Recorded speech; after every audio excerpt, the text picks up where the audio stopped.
Booking travel online has become a bit of a shell game. From the information they happen to know about the searches you've taken in the past, about what the cookies are on your computer, and everything else can actually drive the price of what you see online.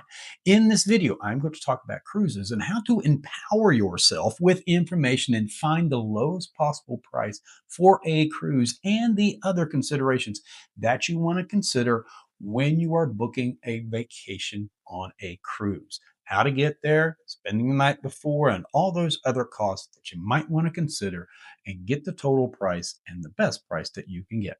So let's get started.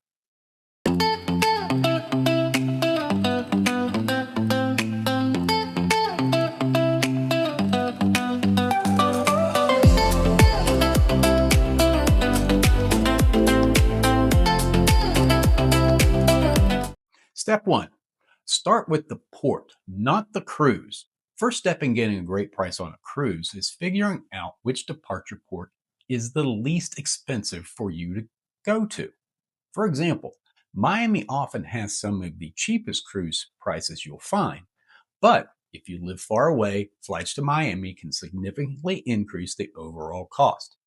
If you live in the Northeast or Mid Atlantic, you may want to consider New York City as your departure port. In many cases, you can take the train instead of flying, and I've made a separate video here on using the train to get to New York City, showing you how to avoid TSA checkpoints, expensive cab or Uber fares just to get into town. Also, free parking during your trip and first class seat. In the MSC cruise I'm taking in a few weeks, which I will be reviewing for the channel, I'll show you exactly how this works. If you live in the Southeast, good ports to consider are Miami, Port Canaveral, and Tampa.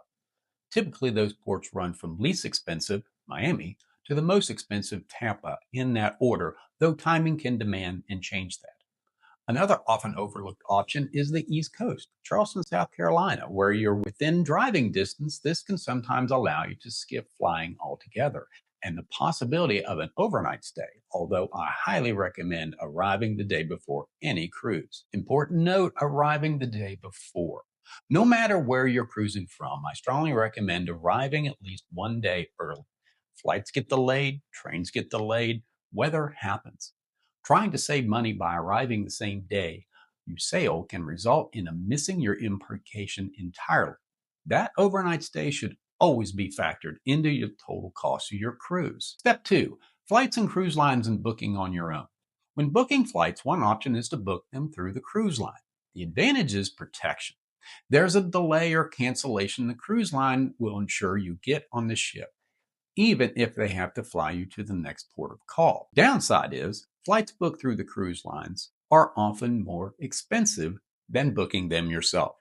So you need to balance flight cost, hotel cost, and peace of mind. Step three, search using Vacations2Go.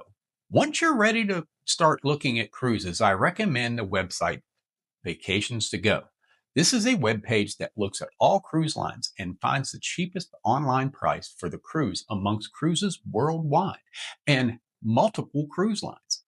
By the way, I'm not sure the loyalty programs are all they are cracked up to be.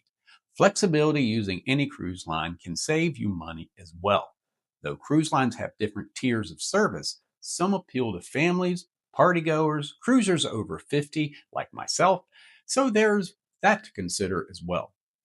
I'll speak of that in a future video. Now go to Vacations to Go. Then you will put in the port that you'll find is best for you. Then you will put the months in which you wish to sail.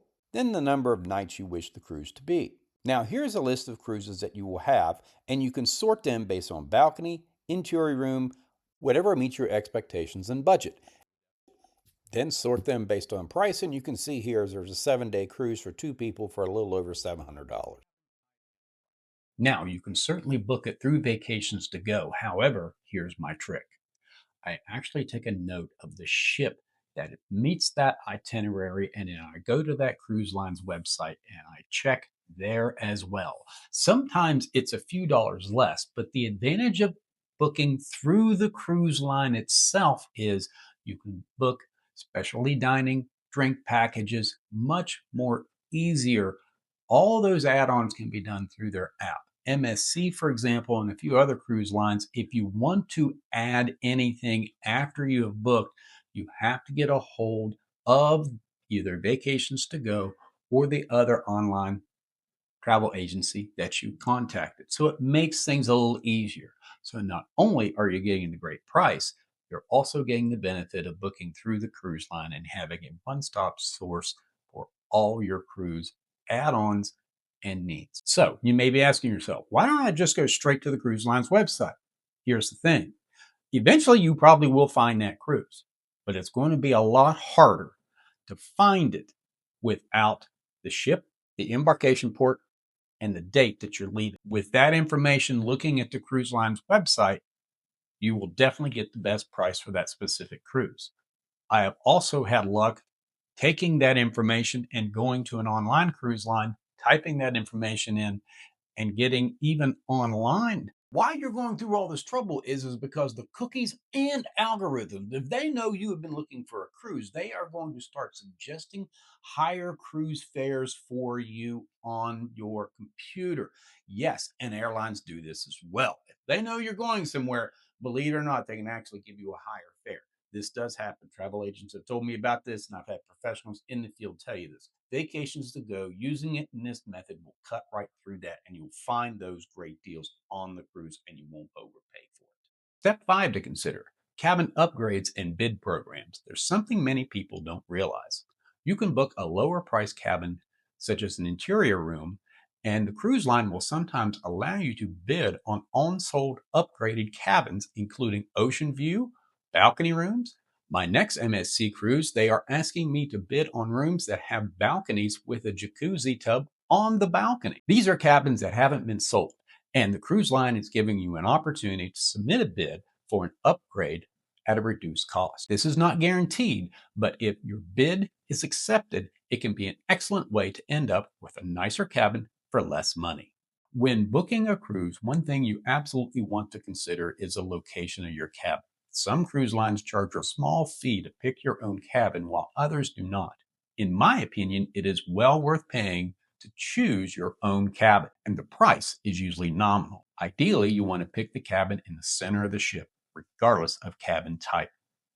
If the seas are rough, there's generally less movement in the middle of the ship. Rear cabins, even luxury ones, can sometimes be noisy and may experience slight vibrations due to engine activity. Another important consideration is what's above or below or next to your cabin. You want to be completely surrounded by other cabins. Avoid cabins that are under pools, nightclubs, gyms, entertainment area venues, and areas that can be noisy at all hours. To sum up, first, look how much it's going to cost you to get from your home to the embarkation port. Secondly, once you've found that, go to Vacations to Go. Put in the information as far as your port, then put the number of days that you want in there and the months that you would like to cruise.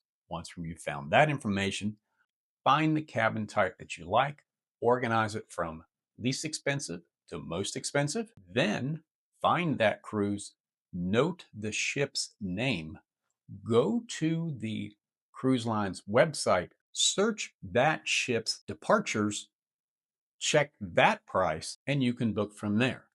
Also, check online and perhaps even a local travel agent with that same cruise you found on Vacations to Go to find the best possible price. That will surely get you the best possible price on your next cruise. In future videos, I'll be talking about travel insurance, and in upcoming videos, I will give you my review of departing from New York on MSC to a Bahama cruise to MSC's private island in Nassau, Bahamas. So look for that in a future video. Hope this video helps, and thank you for watching.